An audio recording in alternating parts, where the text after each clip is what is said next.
Hi there! So, for those of you who don't know me, my name is Mateo Chavez Lewis, and welcome back to build myself a show! Last year, I started a series called To Build a Show, which breaks down the structure of successful musicals, musical number by musical number. I started at the very beginning, because that's the very best place to start, with a video on opening numbers. You know, what makes an opening number work? What is an opening number? What are some good ones? And how do they accomplish their job? So the link to that video is going to be in the description. But then I started getting busy with, school and work, and I promptly forgot all about the series.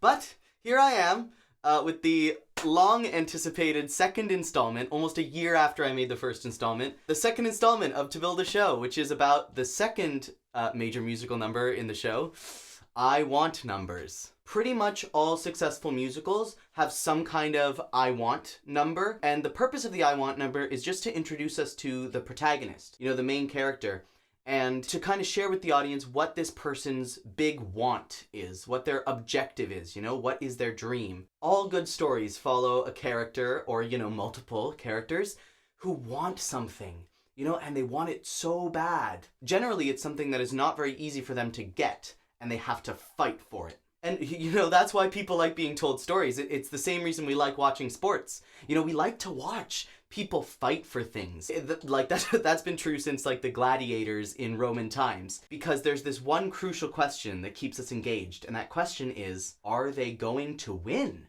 That's what piques our interest. That's what makes us invest in a character. Not just because they're a random character who exists, but because they're a character who's fighting for something. And we see our own battles and our own struggles in their battles and struggles. Do they get it? Do they win the trophy? Do they win the prize? Do they succeed? I don't know. You have to keep watching to find out. So of course you're gonna keep watching. Now the thing is that not every story has the main character, step forward and directly address the audience and say, "Hello audience, I am the main character. This is the thing that I want." Usually it's a little bit more subtle than that, especially in a novel or in a movie. But this is musical theater, and there's nothing subtle about musical theater. And there's actually maybe a good reason for that. Musical theater is one of the most integrated art forms, right? It employs so many different disciplines in order to tell its story. There's the singing, the dancing, the dialogue, the sets, the costumes, the lighting. So you have to know that when an audience comes to see your musical, they're going to be experiencing sensory overload for the entire 2.5 hours. On top of that, they're paying $250 a ticket to see it once, to see it live in real time. If they miss something, if something goes by and they don't quite catch it, too bad, it's gone. And because of all these factors,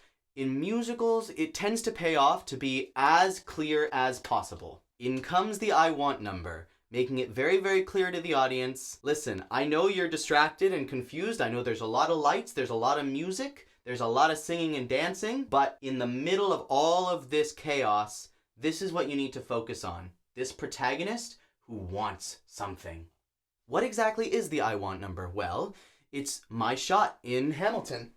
It's Waving Through a Window in Dear Evan Hansen, and it's The Wizard and I in Wicked. And I actually have an entire video from last year talking about The Wizard and I and analyzing The Wizard and I as part of my series Music Theater Theory. So if you're interested in that song, I go really in depth in that video, so make sure you check it out. The link is in the description. So numbers that can be considered the I Want category usually are the second major musical number in the show. Oftentimes, but not always, there's an opening number beforehand, which kind of sets up the world and sets up the tone of the show before we're actually introduced to the protagonist. So we say, okay, this is the world that everyone is living in, and that's the opening number. And then this one person steps forward who's different from the world. And that's our protagonist, and they sing their I Want number. The I Want number is usually a solo for the protagonist. If there's more than one protagonist, sometimes it's a duet, or a trio between all of the protagonists. But usually it's a solo. It's also usually the first time that the main character sings solo, and it's got to be a showstopper. If you can belt a bunch of high notes to show me how much you want this thing,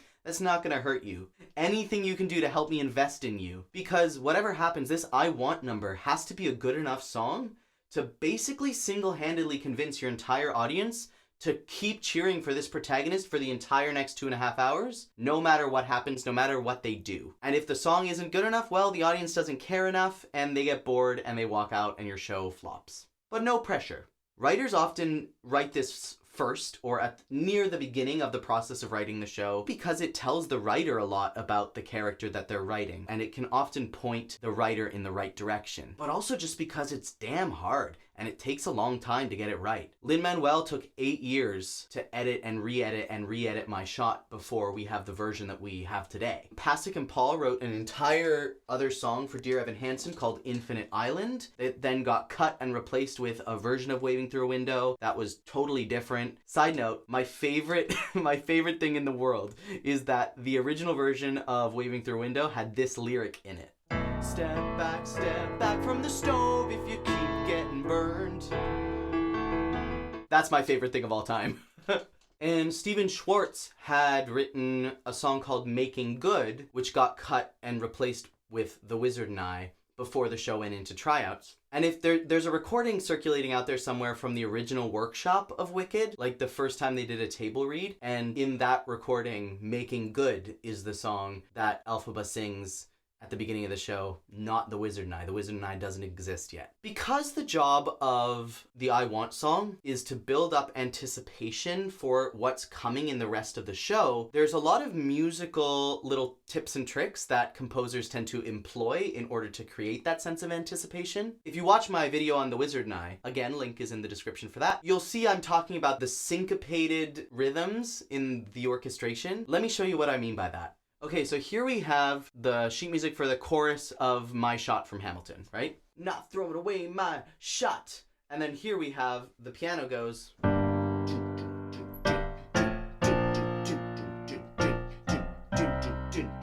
etc. So if we count this out, you'll see there's a lot of syncopation, which basically means notes in the music that fall a little bit before or after the beat, right? If everything was right on the beat, it would sound like this, right? 1, 2, 3, 4. 1, 2, 3, 4. 1, 2. But it doesn't sound like that, does it? Instead, we have this 1 and 2 and 3 and 4 and 1 and 2 and 3 and 4 and 1 and 2 and 3. And so because those hits in the orchestration come a little bit before the beats that you would expect them to be on, it's called anticipating the beat, and it literally creates that sense of anticipation. The music is anticipating the beat, and the audience listening to the music is anticipating the rest of the story. Let's do another example because this is everywhere. Again, like I say in my video on The Wizard and I, The Wizard and I uses this syncopation too. Like this rhythm here, if it were on the beat, it would sound like this. 1, 2, 3, 4, 1, 2, 3, 4, 1, 2, 3, 4, 1, 2, 3, 4. You will notice that that is not how it sounds. Instead, you get this sound. 1, 2, ba, 3, 4, ba, 1, 2, 3, ba, ba, 1, 2, ba, 3, 4, ba, 1, 2, 3, ba, 4, ba, ba. And so because of that syncopation, there's just a little bit of surprise and excitement to it that isn't just exactly what you would expect. And so that kind of surprise, that kind of, like I said, anticipation of the beat, that gets the audience really excited musically. So there's a lot of musical ways to create that feeling that we want the I Want song to create. Another musical element that you'll find a lot in these I Want numbers is the introduction of a musical motif, like a repeated chunk of either piano part or a melody or a lyric that the character keeps coming back to throughout the show. And usually that motif will change and be altered as the character changes and is altered by the things that happen in their life. So, going back to the two examples from before, obviously Hamilton, this lyric, I am not throwing away my shot. I am not throwing away my shot. That comes back about 70 billion times throughout the rest of that show. You know, it comes back at the end of Right Hand Man, where George Washington offers him the quill and says, "We need someone like you to lighten the load." And he goes, "I am not throwing away my shot." It comes back at the end of Non-Stop. It comes back in the Battle of Yorktown. It comes back, obviously, the most powerful repeat of it is at the very, very end, where he does throw away his shot and he says, "If I throw away my shot, is this how you remember me?" So that motif, that kind of repeated lyrical phrase, that gets introduced for the first time in this number. And if we look at the Wizard and I, the Wizard and I has a section that goes like this. Unlimited,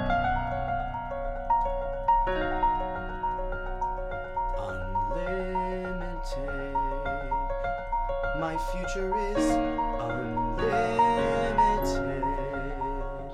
And that keeps coming back. It comes back in Defying Gravity. It comes back obviously at the beginning of For Good. So it introduces that motif for Elphaba. If you want to learn more about I Want songs, I would recommend going to your favorite musical and seeing if you can find an I Want song in there. You probably can. It might not be as glaringly obvious as the examples we've looked at from Evan Hansen, Hamilton, and Wicked, but there's usually a song in there somewhere where the protagonist states what they want. The only two notable exceptions of like the really successful musicals from the last couple of years that I can think of that don't have a song like this are Come From Away, in which the protagonist is kind of, you know, the community as a whole. There isn't one main character, so it kind of makes sense. And then similarly in Hadestown, I don't think that there's one specific I Want song, although Orpheus and Eurydice do sing some songs near the beginning that kind of explain what they're looking for. You know, Eurydice sings about the cold and how she wants food and shelter, and then Orpheus sings about how,